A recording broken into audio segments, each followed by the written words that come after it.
Bem, queridos, estamos de volta para a conclusão, do nosso módulo, a nossa sexta aula, concluindo o nosso módulo deste período, e só lembrando aos irmãos que ainda não fizeram as atividades, que procurem fazê-lo o mais rápido possível, que acreditamos que na próxima semana já estaremos corrigindo todas as atividades que estiver no sistema e já colocando as notas. E depois que fecharmos a correção e não tiver entregue a sua atividade, ficará difícil para abrir de novo e colocar apenas a sua nota. Então é importante que os irmãos tiveram, desde o início do módulo, nós, quando passamos a primeira atividade na segunda aula, demos aos irmãos um período de 1 mês.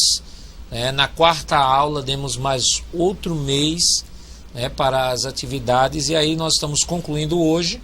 Então até a próxima semana, no máximo até próxima sexta-feira, os irmãos terão aí a oportunidade de estar postando suas atividades, estaremos colocando e lançando a nota dos irmãos, tá certo? Então espero que todos já tenham publicado, se todos já fizerem, então não desconsiderem esta observação. Então nós vamos à nossa aula de número 6, mas antes disso, nós temos ainda uma ou duas perguntas. Temos uma pergunta do Polo Aliança que foi feita no primeiro momento e vou passar agora para o professor para ele responder. A pergunta é do Polo Aliança. O aluno Carlos Alberto pergunta se Sansão foi salvo.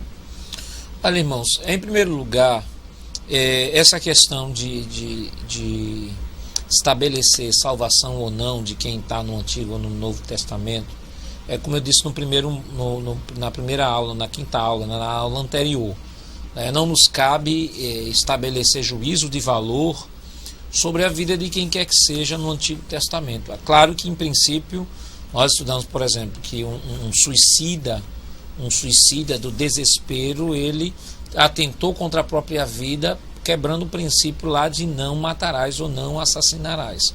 Mas no caso de Sansão, eu disse aos irmãos, e comentamos aqui, que alguns escritores tratam o caso dele como um suicídio heróico. Na verdade, ele não estava ali querendo tirar a sua própria vida porque estava angustiado e queria morrer.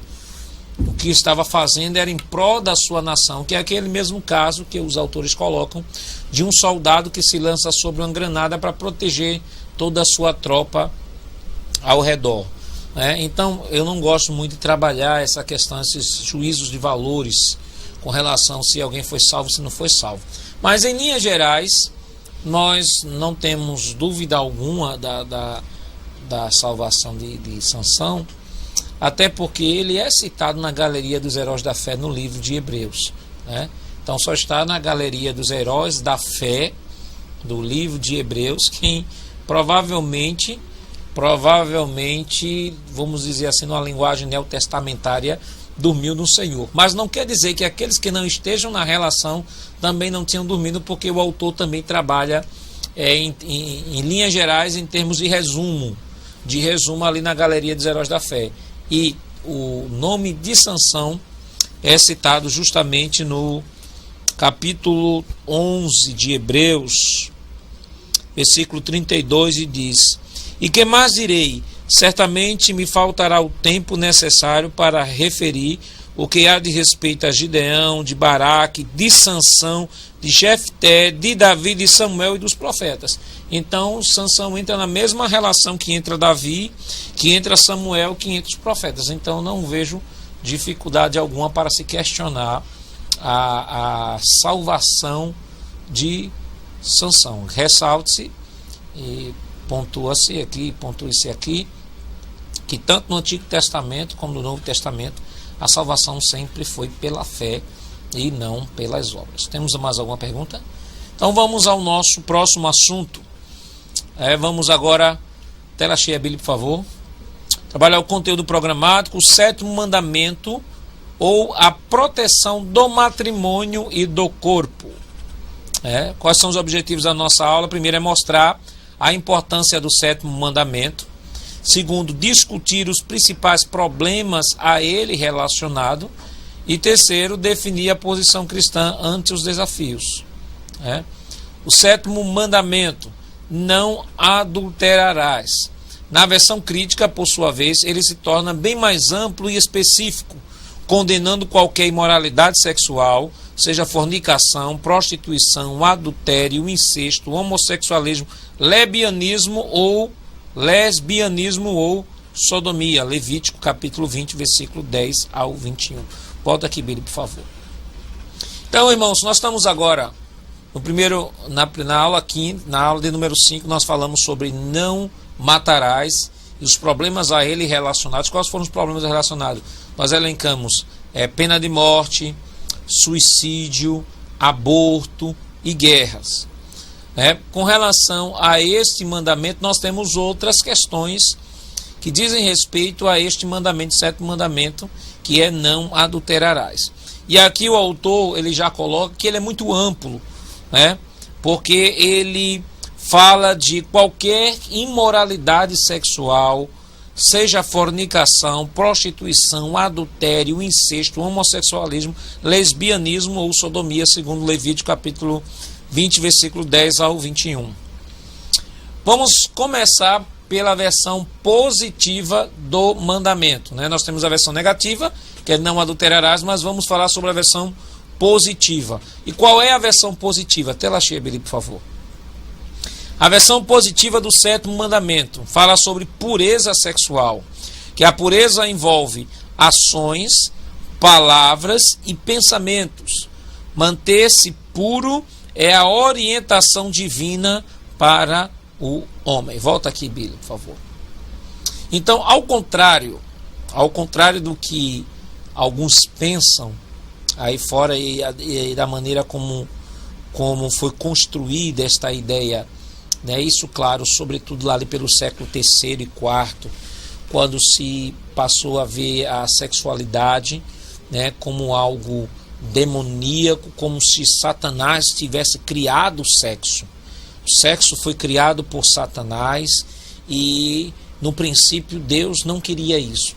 Isso é uma completa distorção aberrante do princípio geral da própria criação de Deus. Quando Deus criou o homem, disse assim, macho e fêmea os criou, está falando de sexualidade. Deus criou o macho e Deus criou a fêmea. E quando Deus diz ao homem, multiplicai-vos e enchei a terra, Deus está falando do ato sexual. Quando o texto lá de Gênesis, no capítulo 2, diz assim, deixará o homem seu pai e a sua mãe, e unir-se-á a sua mulher, e serão ambos uma só carne. Ambos uma só carne aí, fala de relação sexual, não é do ponto de vista simbólico, e que agora eles representam uma pessoa, não. Está falando do princípio sexual mesmo, que serão ambos uma só carne. Fala do ato sexual, onde eles compartilham ali aquele momento puro, criado por Deus. Agora, claro, que, como diz lá no livro de Eclesiastes, Deus fez o homem perfeito, mas ele procurou suas próprias invenções.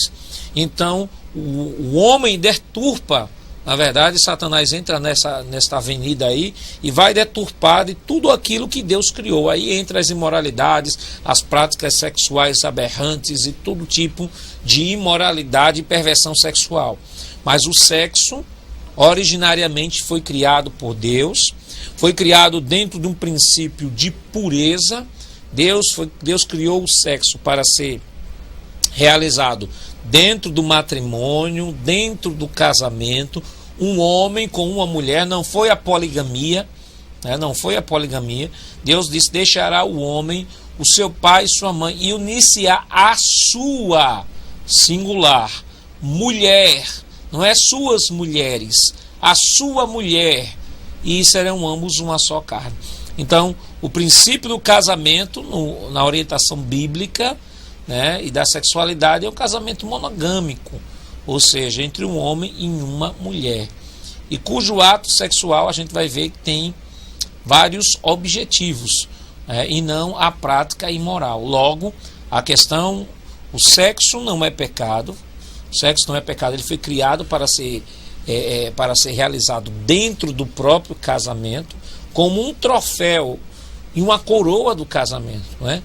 Uma coroa do casamento, porque chegará um momento, quando estiver já na idade senil, né, uma idade que não haverá, o corpo não terá mais estas necessidades, vamos assim dizer, não terá mais aquele vigor que se tinha quando jovem, e o que vai restar entre os dois idosos é justamente a amizade, a relação de amor, do que necessariamente a relação ou o ato sexual. Então o ato sexual entra como um prêmio do casamento, não como a essência do casamento. Então o princípio primário de Deus é a pureza, né, a pureza sexual que envolve ações, palavras e pensamentos. E manter-se puro é a orientação divina para o homem. A bênção matrimonial, né? Nós temos também no livro de Gênesis, quando Deus estabelece o casamento, deixará o homem seu pai e a sua mãe, unir-se-á a sua mulher, e serão ambos uma só carne. A instituição do casamento foi a primeira instituição divina. Deus criou o casamento antes de criar a própria sociedade. Deus criou a família, e ao criar a família, Deus criou o casamento, Deus criou o casamento e criou a família. Deus estabeleceu a instituição divina. O casamento não é uma questão social ou exclusivamente social ou de interpretação e construção de uma sociedade. Não, é um princípio divino. Deus é que estabeleceu, né, o casamento, né, a família como uma instituição divina, para que a partir da família o homem tivesse todas as relações com relação à sociedade que o cerca e à sociedade onde ele está inserido. Então, a definição de casamento. Tela cheia, Bíblia, por favor. Nós temos aqui uma definição tirada do próprio livro, né? Ele diz assim, que o casamento é uma união íntima e verdadeira entre duas pessoas de sexos opostos. Observe, é uma união íntima e verdadeira entre duas pessoas de sexos opostos, ou seja, não se pode aplicar a palavra casamento à união homoafetiva, né? Embora que a mídia, de um modo geral, procure utilizar exacerbadamente para igualar a relação homoafetiva com casamento de família, para dizer que é o novo modelo de família, mas casamento é a união de pessoas de sexo opostos que manifestam publicamente o desejo de viver juntas. Agora, volta aqui, Bíblia, por favor. Quando estamos falando aqui que manifestam o desejo de viver juntas, não é dentro daquele contrato de concubinato em que o indivíduo, mesmo sem casar, vai fazer o contrato para ver se dá certo e depois se casa. Não. O princípio que está sendo dito aqui é que se manifesta publicamente o desejo de viver juntas. Estamos falando do casamento. Casamento como estabelecido pela lei. Como estabelecido pela lei. Um homem e mulher seguindo o princípio da lei do país onde se está inserido. Não um contrato de união homoafetiva ou de concubinato ou qualquer que seja o tipo de união que a lei possa permitir a revelia daquilo que a Bíblia estabelece, mas estamos falando aqui publicamente o desejo de viver juntas de acordo com a palavra e a legislação estabelece no país. O casamento originou-se na mente e no coração de Deus. Foi Deus que criou o casamento. Deus poderia ter criado o ser humano sem necessidades sexuais. Não havia dificuldade. Os anjos não foram criados sem corpos? Os anjos foram criados sem corpos. O próprio Jesus deixou claro que são seres assexuados, não se casam, nem se dão em casamento, não mantêm relacionamento íntimo. Anjo não gera anjo. Um homem e uma mulher geram outros homens e mulheres, mas anjo não gera anjo. Anjo não cria anjo, nem gera anjo, nem mantém relacionamento sexual.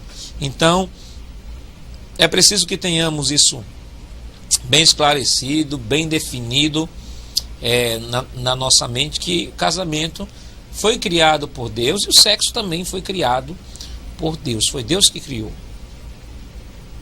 A natureza do casamento. Tela cheia, Billy, por favor. Primeiro, o casamento é um pacto sagrado. O casamento é um pacto sagrado porque é uma instituição divina. Foi Deus que criou o casamento. Segundo, casamento é uma aliança solene entre um só homem e uma só mulher que prometem fidelidade mútua até que a morte os separe. Ponto C. Só é legal quando legalizado. Volte aqui, Billy, por favor. Então, observe. O casamento do ponto de vista bíblico, da natureza bíblica, ele envolve um homem e uma mulher que se prometem fidelidade mútua até que a morte os separe. E só é legal quando legalizado. O fato de alguém decidir viver juntos, pode até decidir viver juntos, viver como se fosse marido e mulher, mas biblicamente falando, isso é uma relação de concubinato. Tem que se ter a legalização, tem que se casar. E qual é o problema? De ele assumir responsabilidade? Não existe de assumir responsabilidade. O problema é que nós vivemos numa sociedade do descartável. Tem pessoas que mantêm relacionamento, eu vou... fulano de tal vai manter um relacionamento com cicrano, se der certo tudo bem, se der certo a gente se casa, e assim vai a vida, usando seres humanos, usando e sendo usado como produtos descartáveis, sem assumirem compromisso de relação um com o outro. Mas acima de tudo, no ponto B fala de fidelidade mútua, que é acima de tudo compromisso para com o outro. Se eu tenho a minha aliança, a aliança está no lado esquerdo, está dizendo que eu já pertenço a alguém. Já pertenço a alguém. Qualquer pessoa pode desestimular completamente de uma investida, porque o indivíduo que tem uma aliança, que é casado, já pertence a alguém. E a da minha esposa também tem uma aliança dizendo que ela já pertence a alguém. Então é um compromisso, é uma fidelidade. E o que é aliança, na verdade, é um compromisso público diante da sociedade. Na nossa sociedade se sabe que o indivíduo é casado ou não quando se olha, se vê se a aliança está na mão esquerda, é casado, se está na mão direita, é viúvo, se está noivo, se está na mão esquerda com duas alianças, é viúvo. Geralmente as pessoas não fazem mais isso, só os mais antigos é que fazem isso, botar duas alianças para dizer que é viúvo. Mas isso são sinais, são simbolismos dentro da sociedade que mostram que tal indivíduo está envolvido em um laço de compromisso afetivo com o outro. Então, é legal quando legalizado, é público e social. É público e social. Como eu disse aos irmãos, a aliança é uma declaração pública na sociedade de que o indivíduo pertence a alguém. Logo, se alguém, isso é tão forte na sociedade, que se alguém que você sabe que é casado, se você vê em algum lugar esta pessoa sem aliança, o que é que as pessoas pensam logo? Não, houve briga entre marido e mulher, e realmente eu acho que o casamento ali se acabou, porque eu não vi nem ele ou nem ela com aliança. Embora que o indivíduo às vezes tenha até perdido sua aliança, tinha até perdido sua aliança e não tinha nada a ver com briga, um desentendimento entre marido e mulher, mas isso é a pressão social. Isso é o que está dentro da nossa sociedade. Se o indivíduo é casado e anda sem aliança, as pessoas já o olham com outros olhares. Se sabem que ele é casado, olham com outros olhares, das duas uma. Ou ele não vive bem com a esposa, ou ele quer viver de maneira solteira, quer ser um solteiro. Ok? É monógamo, o casamento é monógamo, é feito por um homem e uma mulher, e é uma união permanente, uma união que deve durar até que a morte separe. Pelo menos este é o princípio e a vontade de Deus. né, que o casamento dure até que a morte os separe. Não sei se temos alguma pergunta. Quais as funções do casamento? Quais são as funções do casamento? Vamos lá. Billy, tela cheia, por favor. Funções do casamento. A primeira função do casamento é unificação matrimonial. Significa efetuar uma unidade íntima sem igual entre duas pessoas de sexo opostos, né? Sexo oposto, ou seja, unificação matrimonial. Volta aqui, Billy, por favor. Então essa unificação matrimonial vai mostrar em que ela e eles agora assumem um compromisso matrimonial e assumem esse compromisso de tudo partilhar juntos, né? Não é mais exclusivamente o que o marido pensa ou só exclusivamente o que a esposa pensa. Não, são problemas. Se há problemas, então vamos compartilhar os problemas, vamos procurar soluções para esses problemas e vamos resolver esses problemas. Então é uma unificação matrimonial. Tela cheia, Billy, por favor. Segundo é a procriação. Os filhos são resultados natural e biológico do casal. Volta aqui, Billy, por favor. É claro que há casais que têm dificuldades de terem um filho. Às vezes a esposa tem problemas, né? Às vezes é estéril, às vezes tem tratamento, mas o tratamento é muito caro, não tem condições de bancar esse tratamento. E alguns casais, né, às vezes resolvem adotar filhos para compor a sua família, né? Mas um dos grandes funções do casamento é a procriação, e os filhos sempre serão o resultado natural e biológico do casal. E em terceiro lugar, o casamento também é uma recreação. Tela cheia, Billy, por favor. A união feliz daqueles que foram feitos um só pelo casamento. A satisfação que o sexo fornece é o prazer obtido da reafirmação do pleito original do mútuo amor. Volta aqui, Billy, por favor. Então, irmãos, a função, eu já disse aqui aos irmãos que o sexo é um prêmio do casamento, né? E ele tem a função não só de procriação, como alguns defenderam ao longo da história aí, de que o sexo foi feito só para procriar. Não.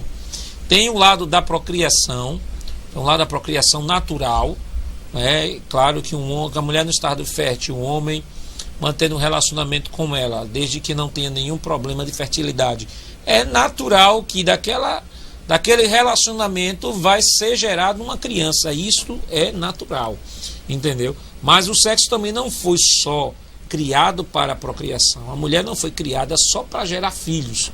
Muito pelo contrário, o sexo também é um momento, né, em que o indivíduo ele pode partilhar do seu amor com carinho, com dedicação à sua esposa, gerando a ela prazer e também recebendo prazer. É por isso que a gente vai ver aqui, né, na versão negativa do mandamento, que satisfação sexual isolada, né, ela é antibíblica, porque o princípio original do sexo é satisfação mútua.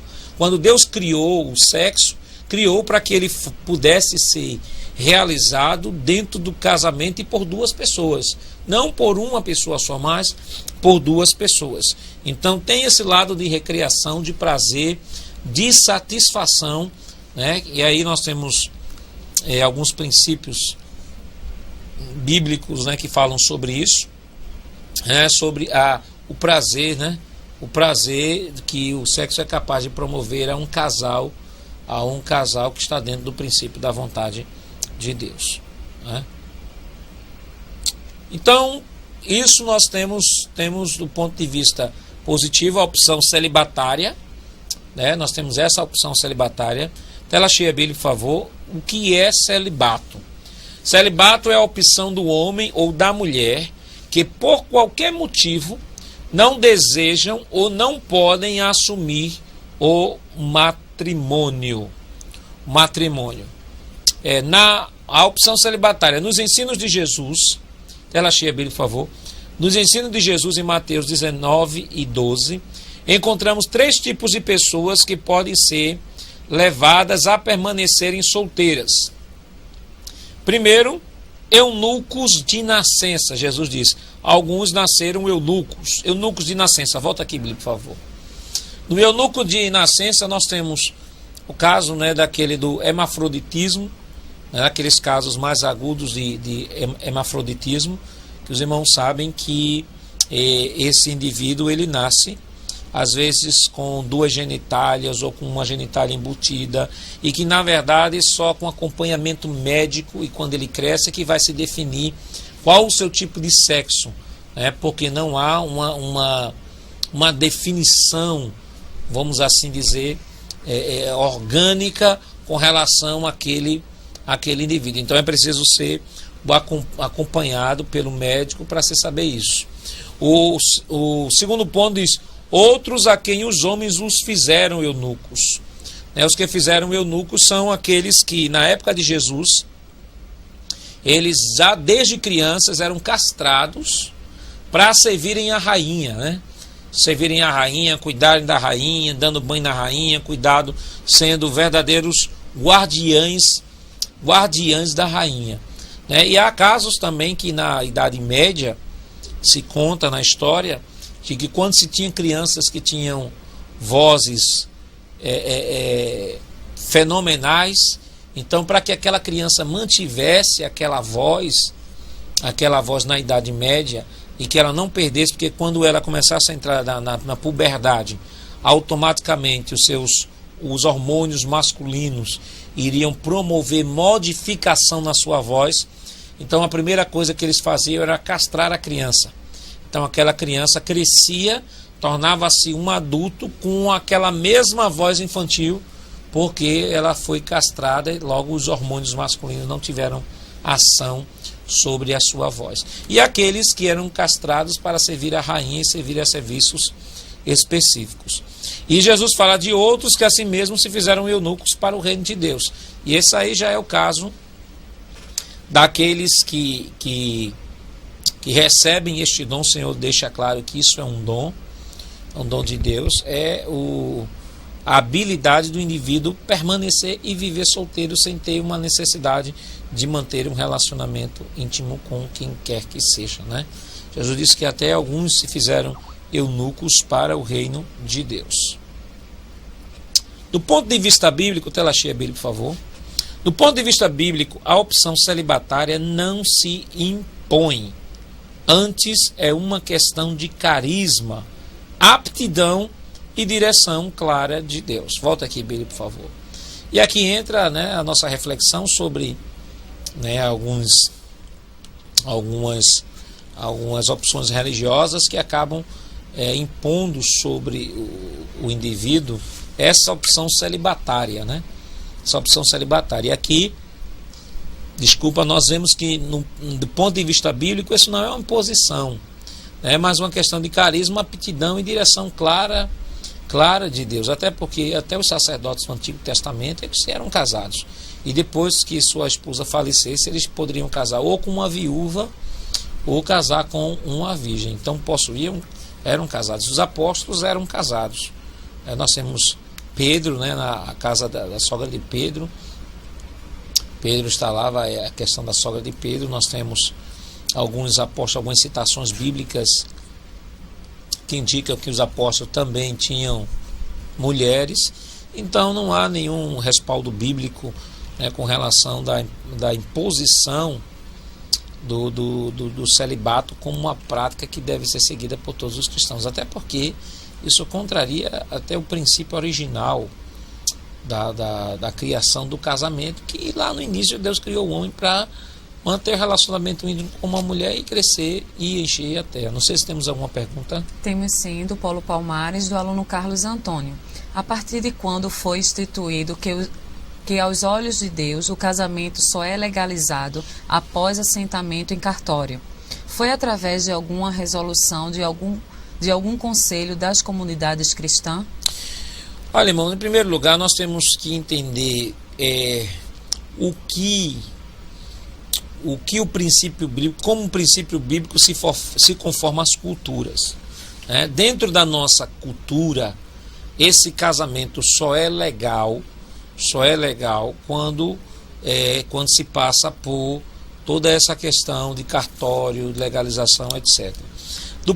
Na época bíblica, né, você tem o caso de José. José estava desposado de Maria. Lá na época, o indivíduo, quando assumia um compromisso com uma mulher, é a mesma coisa que já está casado, né? Cada cultura, ela tem a sua expressão, né? Tem cultura que nem cartório tem, nem existe cartório. E como é que se pode dizer que o indivíduo é casado? Dentro da própria cultura, existe um princípio, né, social, em que identifica aquele indivíduo como pertencente àquela mulher. Entendeu? Então é dentro desta conformação cultural que vai se expressar esse princípio bíblico do casamento, do homem pertencendo à mulher e vivendo exclusivamente para ela, e ela vivendo exclusivamente para ele, é que a gente vai entender todo esse contexto. Ressalte-se, no nosso país nós temos o casamento, países de um modo geral, né? Países de um modo geral nós temos a questão do casamento legal diante da lei. Também não quer dizer que por ser legal é bíblico, né? Porque nós temos aí os países que estão aprovando o casamento homoafetivo. Claro que se um indivíduo desse casado, mesmo que legalmente, mesmo sob a força da lei, casado legalmente, trazendo uma certidão de casamento dentro da visão legal, claro que isso, diante de Deus, dentro do princípio bíblico, está nulo. Não é por estar na lei que está dentro da vontade de Deus. Pode-se criar até uma lei que vá contradizer o princípio bíblico. Mas na nossa sociedade, de um modo geral, culturalmente, esta união só é entendida perfeitamente em todos os âmbitos da sociedade por essa via. Né? Por essa via da justiça, do cartório, de casamento, de toda essa celebração. Há comunidades cristãs, por exemplo, comunidades cristãs que vivem primitivamente ou que vivem em comunidades talvez não muito civilizadas, em que existem outros métodos, né, para designar que o indivíduo pertence a determinada pessoa. E é dentro de cada cultura que a gente vai perceber, dentro desta cultura, como esse princípio bíblico ele pode ser respeitado. Então a gente vai ver o que é que a sociedade entende que o indivíduo pertence a outra mulher, aquela mulher pertence ao indivíduo e que esse casamento é inviolável e intocável.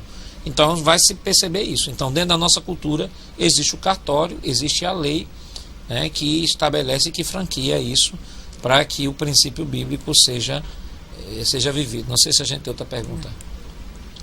Então vamos lá. A viuvez assumida. Nós estamos ainda falando sobre o princípio positivo do mandamento. Falamos sobre a questão do casamento como uma bênção de Deus, o sexo criado por Deus para a procriação, recriação. Nós falamos sobre o casamento, a natureza do casamento. Falamos sobre a opção celibatária, que o indivíduo não, a opção celibatária é opção, não é imposição. Existem pessoas que permanecem solteiros a vida toda e não sentem necessidade de casamento. Agora, são todas as pessoas que podem fazer isso? Não. Paulo mesmo diz, olha, o bom seria que vocês ficassem como eu, mas se o homem não pode conter-se, que case-se. É melhor casar do que abraçar-se. Paulo diz, bom seria que o homem nem tocasse na mulher, mas por causa da prostituição, cada um tem a sua própria mulher. Então Paulo diz, olha, isso não é dom de todas as pessoas. Não são todas as pessoas que têm este dom, né, de permanecer solteiro, ou têm este dom para não casar. Né? Porque se o indivíduo abraça uma causa como essa, sem ter esse dom, então automaticamente ele não vai aguentar muita pressão não, que com o tempo vai entrar no mundo dos escândalos, né? Se ele faz isso. Então Paulo diz, olha, para evitar problemas, para evitar escândalo, para evitar prostituição, de você estar se privando de uma situação que não aguenta e acaba procurando a primeira mulher na esquina para tirar suas tensões. Então é melhor que você tenha sua esposa. Tenha sua esposa, a ame, viva com ela, Aproveite do que Deus tem dado a vocês como premiação do casamento e viva uma vida tranquila. Paulo disse, o bom seria que a mulher come e nem tocasse na mulher. Mas por causa da prostituição, cada um tem a sua própria mulher. Já a viuvez assumida é uma atitude que o indivíduo toma, né? Ou tanto o homem como a mulher, né? De não contrair mais núpcias e viver só até a morte. Viver só até a morte.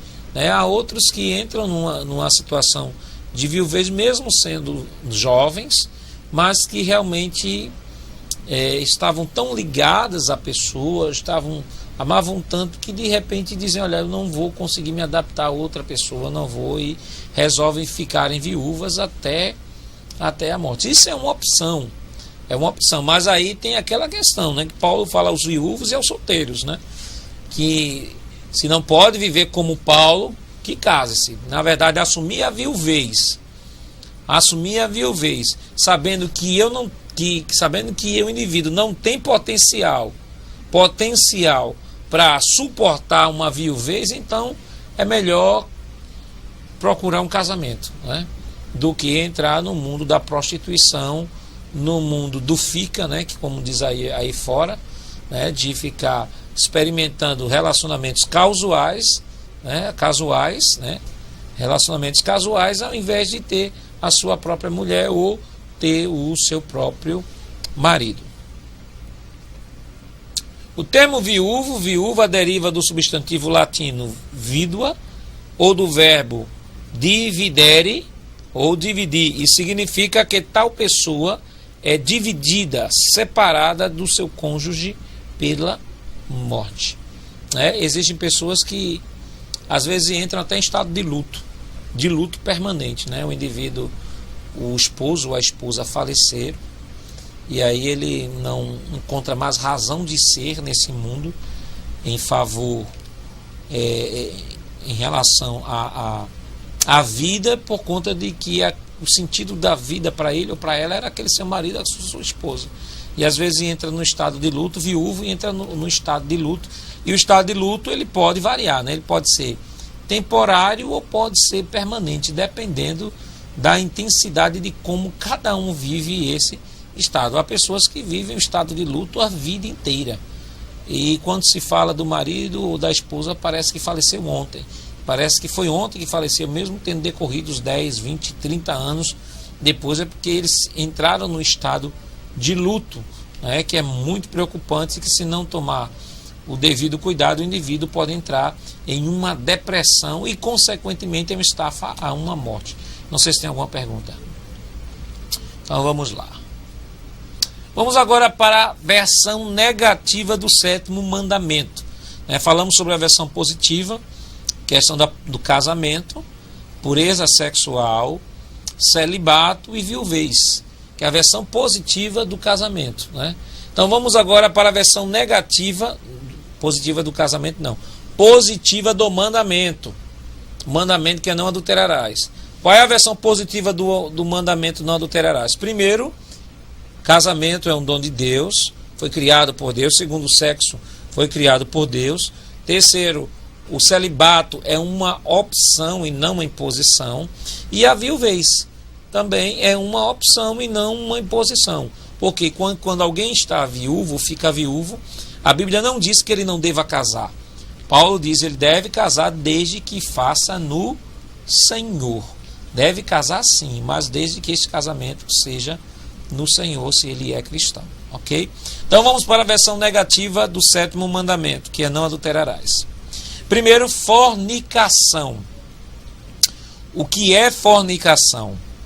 É entendida como atividade heterossexual entre pessoas que não são casadas. Paulo nos diz que o impuro rejeita a Deus e não pode herdar o reino de Deus. A vontade de Deus é que o homem viva em santificação. Volta aqui, Billy, por favor. Então, na versão negativa do mandamento não adulterarás, nós temos o primeiro problema, né, que é a questão da fornicação. O princípio paulino, lá em 1 Coríntios capítulo 6, mostra aos crentes lá de Corinto que era uma cidade cosmopolita, onde a questão da prostituição era muito grande, a fornicação era muito grande por conta dos templos dos deuses da fertilidade. E Paulo vai tratar com aqueles cristãos e dizer que eles tinham que se lembrar que eles eram templo e morada do Espírito Santo. E como templo e morada do Espírito Santo, eles deviam utilizar o seu corpo para a glorificação do Senhor, para a santificação. Então, a fornicação, ela é uma atividade entre pessoas que não são casadas. Fornicação ou prostituição, que acaba tendo são termos intercambiáveis. Então, a visão de Deus é que o indivíduo deve preservar o seu corpo em santificação, deve guardar o seu corpo, manter a pureza sexual para um momento certo, na hora certa e dentro do casamento. Porque é justamente, irmãos, a quebra desse princípio divino é que é a causa de todos os males, né, sociais, que envolvem essa questão sexual dentro da nossa sociedade. É a fornicação. Nós temos também meretrício ou prostituição. Tela cheia, Billy, por favor. No seu sentido lato, tem sido compreendida como estado de promiscuidade sexual, em que os fins da concupiscência sobrepujam os da procriação. Paulo recomenda aos cristãos a fugirem da impureza e prostituição, porque são imoralidade e quem as pratica peca contra o próprio corpo. Volta aqui, Billy, por favor. E é interessante a abordagem que Paulo faz lá em 1 Coríntios 6, que é o seguinte: Moisés, quando escreve o livro de Gênesis, diz assim: deixará o homem seu pai e sua mãe, e a sua mulher serão ambos uma só carne. O escritor está dizendo que o homem e a mulher, quando se unem sexualmente, formam um só corpo. Um só corpo. Paulo pega esse princípio e lá em 1 Coríntios 6 ele diz o seguinte: olha, o homem que se deita com uma prostituta se faz um só corpo com ela. Paulo diz, ele é prostituto tanto quanto ela. Agora, isso é muito forte dentro de uma sociedade em que tradicionalmente o homem ele podia ter suas relações sexuais sem muita objeção, enquanto as mulheres deveriam ser privadas, né, e servir apenas aos seus maridos. Aí Paulo diz, não, dentro do princípio bíblico, quando um homem se deita com a prostituta, ele se torna prostituta igual a ela. Ou seja, se ele se deita com a prostituta que já se deitou com mais 10, 20, 30, 40 homens, é a mesma coisa que ele está se deitando com aqueles 10, 30, 40 homens. Porque tornou-se um só corpo com ela. Aí Paulo diz, o princípio da união do sexo é tão profundo que envolve não só pureza, quando se faz dentro do casamento, você se torna um só corpo, mas também quando se usa do ponto de vista da prostituição. Se faz um só corpo com a prostituta, né? E essa relação íntima é tão forte e tem um caráter espiritual que Pedro diz que os homens devem coabitar, vós maridos coabitai com vossas mulheres com entendimento, considerando ela como vasos mais fracos, para que não sejam impedidas as vossas orações. Numa versão mais contemporânea, o que Pedro está dizendo ali, ele diz, olha, maridos, quando vocês forem manter relações sexuais com suas esposas, a honre, entendeu? Honre e faça as coisas dentro daquilo que Deus estabeleceu, para que não sejam impedidas as vossas orações. Ora, o que é que tem a ver um relacionamento íntimo com oração? Pedro disse, tem tudo a ver. Porque até o momento do ato sexual é um ato que foi criado por Deus e que deve ser utilizado dentro da pureza divina. E aí vai de encontro aquele pensamento, né, que alguns escritores e até teleevangelistas, né, chegam a dizer que dentro de 4 paredes né, o que vale é o consentimento do casal, quando Paulo deixa claro que não, que há princípios que norteiam sim um casamento. E podemos ver isso no livro de Hebreus. Hebreus, no capítulo 13, versículo 4, diz assim: digno de honra entre todos seja o matrimônio, bem como o leito sem mácula, porque Deus julgará os impuros e os adúlteros. Aí eu vi uma vez um exegeta, dizia assim, não, esse aí, ó, leito sem mácula, Deus julgará os puros, os impuros e os adúlteros. Está falando do casamento, o relacionamento extraconjugal. Relacionamento extraconjugal do indivíduo que mantém um relacionamento extraconjugal e depois volta para sua casa para manter o relacionamento íntimo com sua esposa. Mas só que Paulo, o escritor aos Hebreus deixa claro aqui o seguinte: primeiro, digno de honra seja o matrimônio e como um leite sem mácula. Ou leite sem, o que é um leite sem mácula? É um leite sem mancha. Porque Deus julgará os impuros e os adúlteros. Então nós temos dois aspectos aí, duas palavras que o escritor aos Hebreus coloca: impureza e adultério. Adultério, estamos falando de pessoas que mantêm um relacionamento com outro indivíduo que não é o seu, que não é seu cônjuge. Estamos falando de impureza, estamos falando de casais que são casados, né, de duas pessoas que são casadas e que mantêm práticas ilícitas. Então nós temos dois princípios aí. O princípio da prática ilícita entre duas pessoas que são casadas, que estão mesmo casadas, mesmo debaixo da lei, debaixo da bênção de Deus, estão mantendo relacionamento íntimo, contrário àquilo que Deus estabeleceu, como nós temos aí também previsto o adultério, aquele indivíduo que é casado, mas mantém um relacionamento íntimo, ou ela mantém um relacionamento íntimo com outra pessoa que não é o seu cônjuge. Aí o escritor diz, Deus julgará tanto um como o outro. Em outras palavras, Deus julgará tanto os que praticam impureza, mesmo sendo casados, praticam impureza no leito, como Deus julgará também aqueles que mantêm um relacionamento extraconjugal. Então, é preciso que se tenha cuidado, não se deixe levar por estas colocações, né? Às vezes são construções muito bonitas e às vezes até massagiam, né, aquela vontade da natureza humana de continuar pecando e fazendo aquilo que não agrada à vontade de Deus. Eu não sei se tem alguma pergunta. Por enquanto não, né? Então, vamos em frente.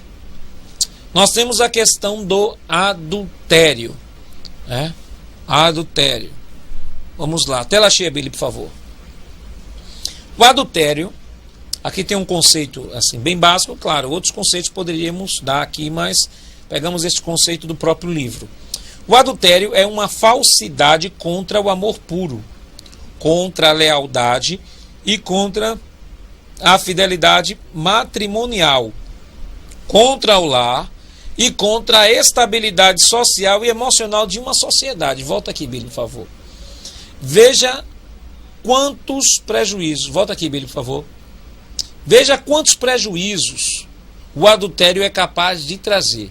Ele diz, é uma falsidade contra o amor puro entre o homem e a mulher, que deveria existir o amor puro, contra a lealdade, que é um compromisso que ele assume diante de Deus, diante dela ou dele, diante dos familiares, da sociedade e da igreja, contra a lealdade, contra a fidelidade matrimonial, né, que ele promete fidelidade a ela e ela promete fidelidade a ele, diante da sociedade que está ali representada pelos convidados naquele casamento, contra a estabilidade social e emocional de uma sociedade. E claro que o indivíduo que mantém uma vida extraconjugal, né, você tem aí a porta aberta para todas as mazelas, né?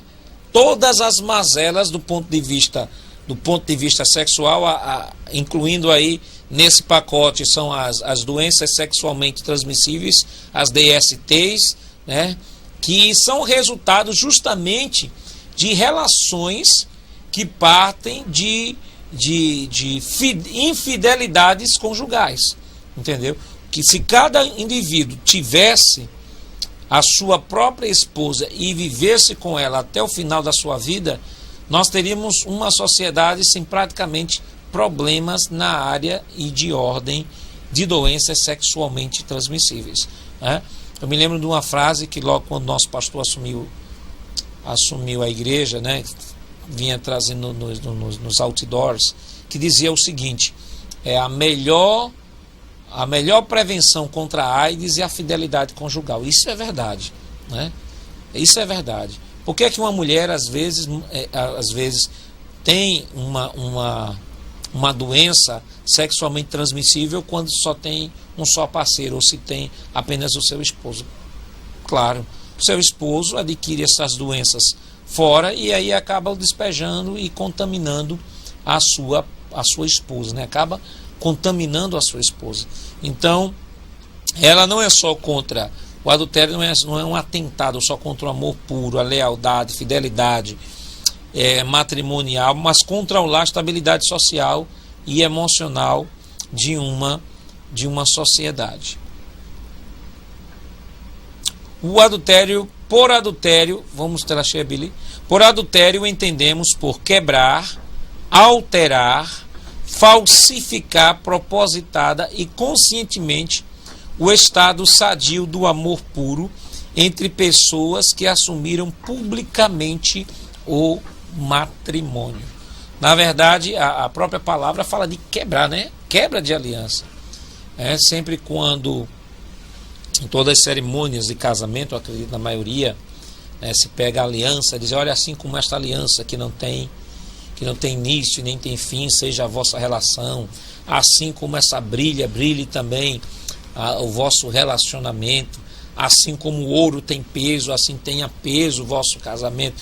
Então são expressões que são comuns, são utilizadas nas cerimônias dos casamentos e que traduzem, na verdade, uma grande realidade do dia a dia, né? O casamento ele não foi feito para ser quebrado, para ser partido, para ser destruído, muito menos para ser violado. Nós temos o caso no Antigo Testamento do profeta Oséias, que é um grande exemplo no Antigo Testamento do que é a infidelidade conjugal, né? Quando Deus diz ao profeta que se casasse com uma prostituta, e ele se casa com a prostituta, resgata aquela prostituta, e mesmo depois de receber um nome, de receber um lar, ela volta ao prostíbulo de novo, se submete aos cafetões da época, e ele volta de novo para buscar aquela mulher no prostíbulo. E aí a sociedade de Israel se escandaliza, né? Que era a forma que Deus utilizava para ensinar o povo. Na época não tinha data show, não tinha slide, não tinha computador, não tinha imagem, não tinha nada disso, e Deus utilizava os recursos que a época podia proporcionar. E utilizou o profeta como um grande exemplo, que seria, vamos assim dizer na linguagem atual, seria um recurso audiovisual que Deus usou, o profeta. E quando o povo se escandalizou e viu o profeta de mão dadas com uma prostituta no meio da cidade, disse: o que é isso, Oséias? O que é que tu estás fazendo? Um homem de Deus como você, Oséias, com uma prostituta do seu lado? Ele diz: olha, do mesmo jeito que eu estou fazendo aqui, é o que vocês estão fazendo com Deus. É o que vocês estão fazendo. Deus chamou vocês para que vocês pudessem ser esposa dele, vocês fossem a esposa do Senhor, e o que vocês fizeram? Deram as costas ao Senhor e foram atrás de outros deuses. Então, na verdade, ali, claro, há um adultério espiritual que é ilustrado por essa situação de Oséias. Mas aqui estamos falando de um adultério aplicado diretamente à relação matrimonial, que é dor. É dor principalmente para quem é vítima, né?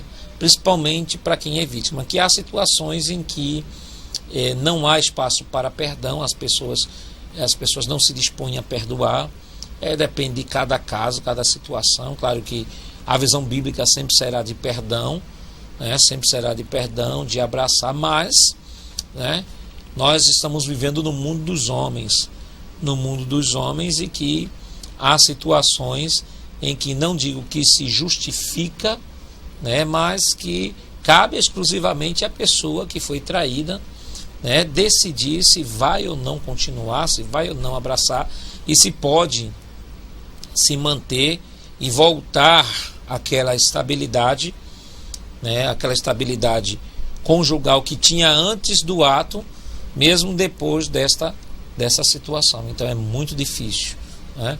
E quando isso resulta em separação, aí que é o maior problema. E quando essa separação envolve filhos, aí são problemas dobrados, porque não sofrem só apenas os dois cônjuges, né? Sofrem também os filhos. E filhos separados, a gente sabe que são filhos que sofrem muito e às vezes não externam tanto este sofrimento, né? Eu conheci um rapaz mesmo que ele perturbava muito na escola e ninguém conseguia intimidar aquele rapaz. Todo dia era uma perturbação, ele perturbava a professora, perturbava todo mundo, até um dia em que a diretora disse que ia expulsá-lo da escola. E eu tomei a iniciativa de procurar aquele rapaz e conversar com ele, saber o que está acontecendo. Eu disse: rapaz, você é um rapaz tão inteligente, você fica perturbando na sala, perturba as professoras, perturba os professores, perturba a diretoria da escola, o que está acontecendo? Aí ele disse assim, ele disse: olha, o que está acontecendo é o seguinte, é que eu tenho os meus pais separados fazem 10 anos e até hoje eu não admito essa separação, e a única forma que eu tenho de compensar essa dor é fazendo isso. E aí eu conversei com ele um certo tempo, ele chorou e graças a Deus, né, quando saí daquela escola, aquele rapaz ele estava praticamente restaurado. Estava praticamente restaurado. Então há situações sim, isso é apenas um caso, dentre tantos casos que existe na sociedade aí, que se alguém fosse fazer uma pesquisa ou fosse depurar sobre isso, ia ver os problemas, às vezes, que causam, né? Que causam essa separação, que é dor para todo mundo, é dor para a mulher, é dor para o homem, é dor para os filhos e muito mais para os filhos que não têm ainda aquele campo de compreensão de mundo bem definido e por isso não são capazes ainda de poder compreender o porquê está acontecendo aquela situação. Vocês temos alguma pergunta? Então vamos lá. Nós temos aí a poligamia. Tela cheia, Bíblia, por favor. Poligamia é o estado em que o esposo possui mais de uma esposa ao mesmo tempo. No Antigo Testamento há vários exemplos de homens piedosos que viviam na poligamia. Abraão, Davi e Salomão. Volta aqui, Bíblia, por favor. Observe, irmãos. Eu disse aqui no início desta aula de que o princípio de Deus sempre foi casamento monogâmico. Deixará o homem, seu pai e sua mãe, e unir-se-á a sua mulher. Sua, não suas. Sua mulher. A poligamia nunca foi a vontade de Deus. Caso, por exemplo, lá de Abraão.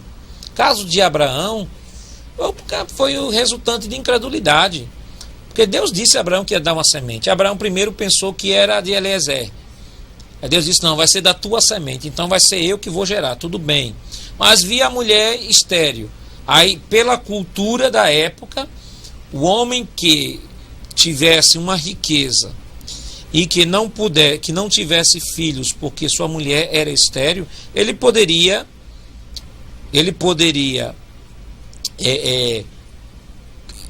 tomar uma mulher, uma escrava, a escrava mais fiel à sua senhora, à sua esposa, e gerar um filho com ela, e aquele filho daquela escrava ser seu filho, né? Seu filho e da sua esposa. Ela funcionaria mais como uma barriga de aluguel, tipo barriga de aluguel. Só que aconteceu o problema, é que Deus havia prometido a Abraão que seria da semente dele e seria com Sara. Abraão pegou o caminho da cultura e gerou e deu aquele problema todo de Sara, Agar, aquele grande problema que houve, que os irmãos têm conhecimento.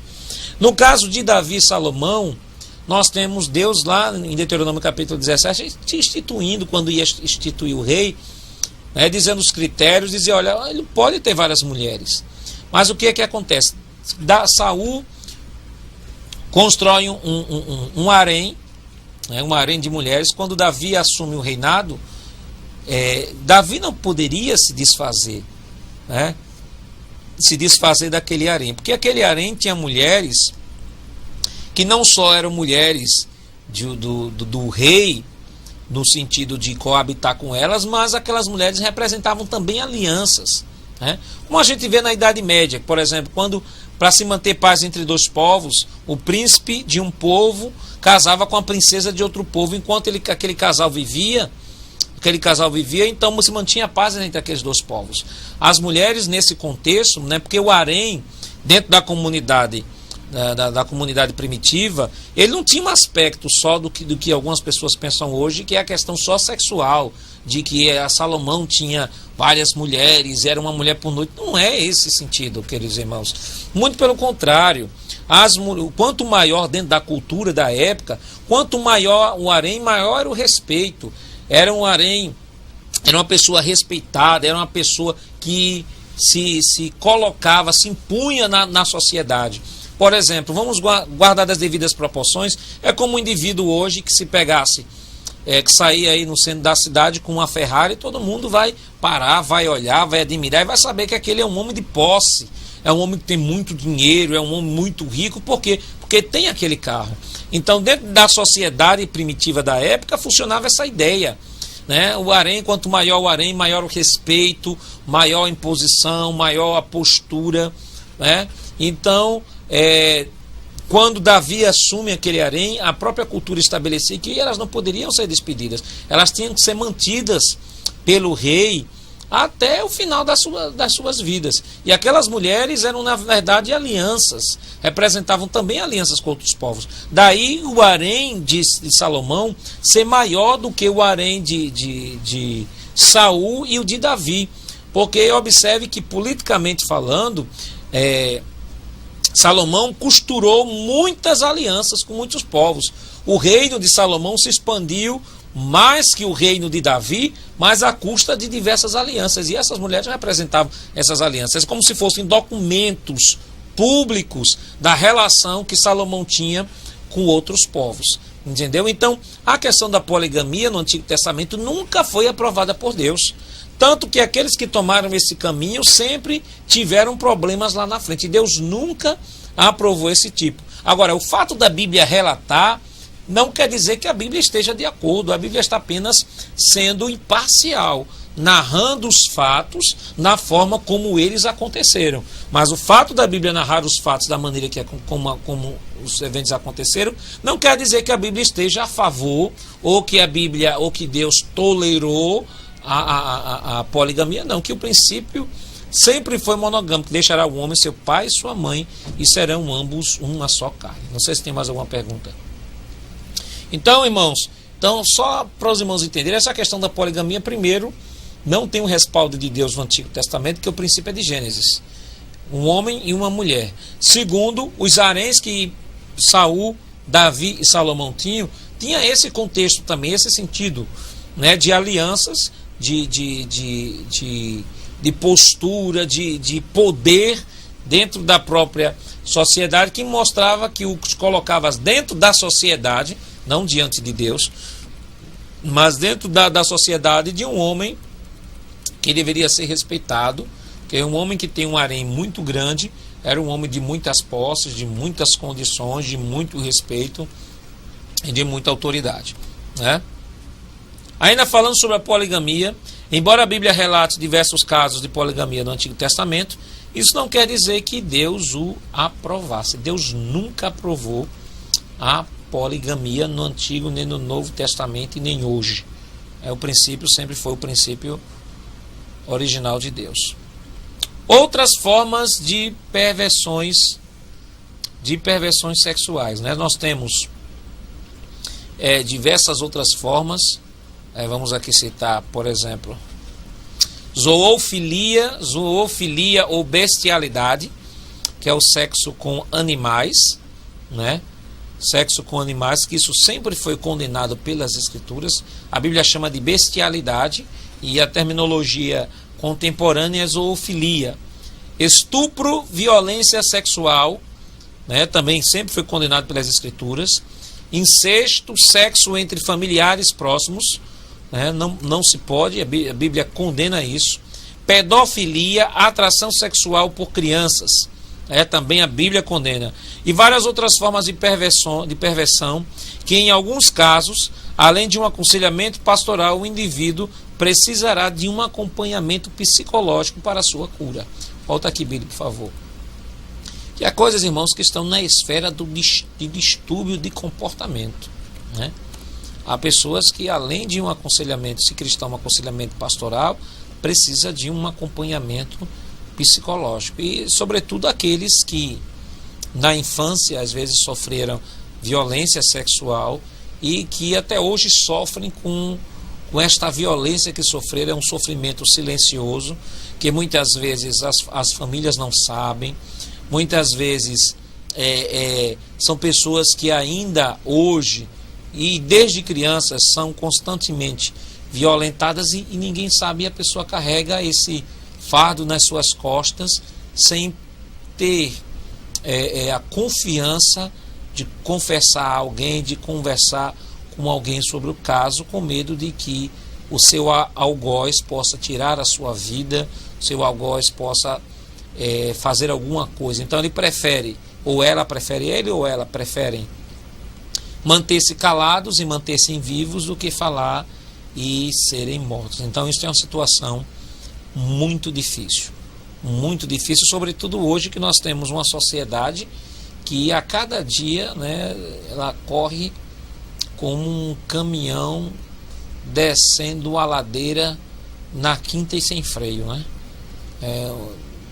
Sobre a questão da imoralidade, nós temos diversos projetos. Hoje tem mais de 800 projetos que estão para tramitar no Congresso Nacional, que querem legalizar maconha, querem legalizar aborto e querem legalizar uma série de situações que acabam abrindo espaço até para que essas mazelas, né, possam ser vistas como algo natural da sociedade. E a gente sabe que historicamente todas as sociedades que entraram por caminhos da imoralidade, caminhos da prostituição e da quebra dos princípios que Deus estabeleceu para o casamento, para a sociedade, para a pureza sexual, na verdade essas sociedades se autodestruíram, como o caso de Sodoma e Gomorra, né?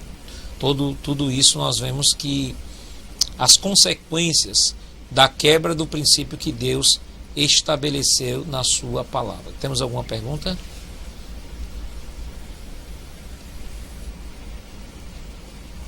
Então, irmãos, falando ainda sobre estas questões que envolvem a pureza sexual, o objetivo do casamento, o projeto de Deus para o casamento, é preciso que nós entendamos que todas estas mazelas que envolvem a área sexual são justamente consequências da quebra do princípio original de Deus, né? E essas mazelas incluem a questão da prostituição. Nós temos projetos que estão querendo legalizar a prostituição no nosso país. Nós temos o tráfico de crianças, de mulheres que são levadas para outros países com a promessa de ganhos elevados e emprego, e quando se chega lá é para estar dentro de uma rede de prostituição. Então nós temos uma sociedade que a cada dia ela procura relativizar esses valores cristãos, procura relativizar os princípios da palavra, e que não há sistema de saúde que dê conta da quantidade de DSTs, né, DST, doenças sexualmente transmissíveis. Não há sociedade que dê conta de tantas mazelas que estas questões de ordem sexual podem trazer ao país. Não há governos que consigam dar conta, porque o grande problema, às vezes, não é a falta de estrutura médica, não é a falta de remédios, embora que isso também implique, mas em seguir os princípios da palavra. Se cada indivíduo se submetesse à palavra, se cada indivíduo tivesse sua própria mulher, tivesse seus filhos e seguisse o princípio de Deus desde o início, deixará o homem seu pai e sua mãe, iniciar sua mulher, serão ambos uma só carne, e vivessem com sua esposa até que a morte os separe, nós teríamos uma sociedade com menos problemas e com menos mazelas, né? Com menos mazelas. Então, irmãos,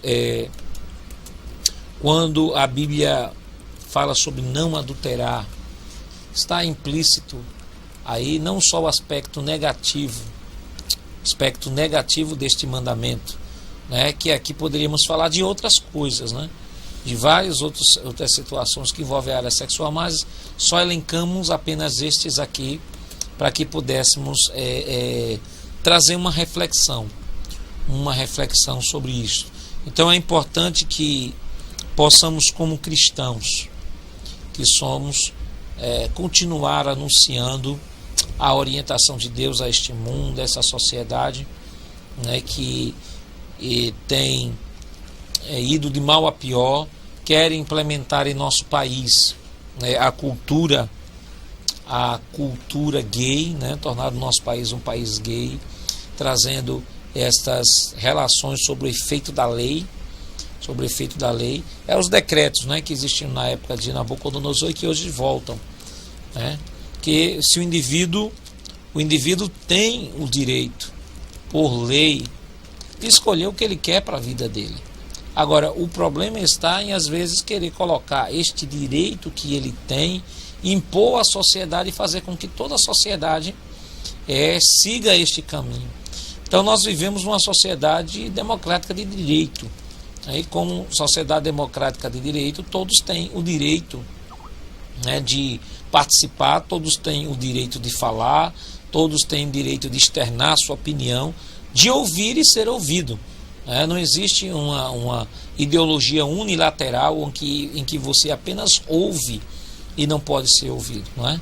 Mas a sociedade que nós vivemos é a sociedade que está caminhando a cada vez mais para a desconstrução daquilo que Deus estabeleceu, sobretudo da família no seu sentido original, no sentido puramente bíblico. Não sei se tem alguma pergunta. Paulo São Lourenço. Professor, hoje não tem perguntas, porque o senhor foi brilhante em forma da linguagem rebuscada. Muito obrigado, irmão. Hoje eu não vou dormir com essa...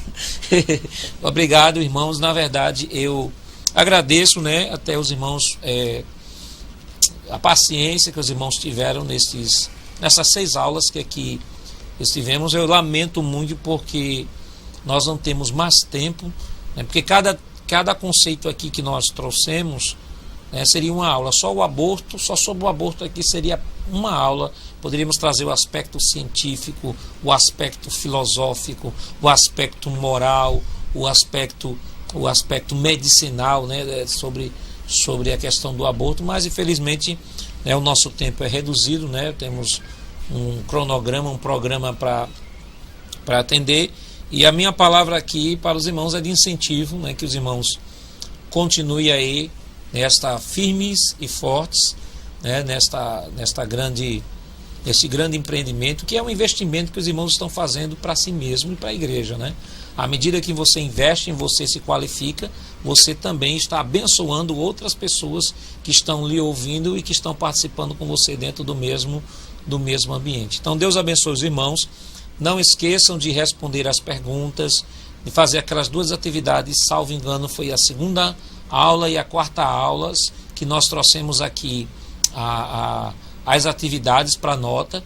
Então, os irmãos procurem fazer o mais rápido possível, para não ficar com nenhuma pendência, porque depois que nós fecharmos o sistema, então fica mais difícil resolver esses problemas, tá certo? Então, que Deus abençoe a cada um dos irmãos e tenha um ótimo final de semana, na bênção de Deus. Amanhã, todo mundo na escola dominical, à tarde na campanha, à noite no culto, no primeiro culto da semana, que é o domingo, né, glorificando ao nome do Senhor. Agradeço a participação de todas e até a próxima aula.